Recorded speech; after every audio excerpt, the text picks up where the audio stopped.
If you're experiencing connection errors in Minecraft, there are several steps you can take to troubleshoot and optimize your connection. Follow this guide to help resolve these issues. Step 1. Check your internet connection. Ensure that your internet connection is stable and working properly. You can do this by testing your connection on other devices or running a speed test. If your connection is slow or intermittent, consider resetting your router or contacting your internet service provider.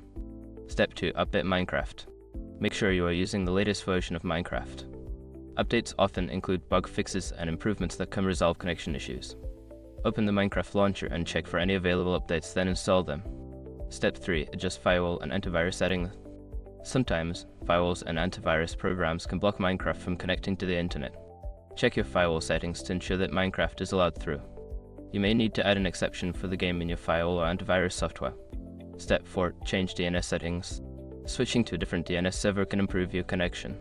Go to your network settings and change your DNS to a public DNS like Google S 8.8, 8.8, and 8.8, 4.4 or Cloudflare S 1.1, 1.1. Save the changes and restart your computer. Step 5. Restart your device. If all else fails, try restarting your computer or gaming device. This can clear temporary issues that may be affecting your connection. After restarting, launch Minecraft again and check if the connection error persists. By following these steps, you should be able to optimize your connection and resolve any errors you encounter while playing Minecraft. Happy gaming!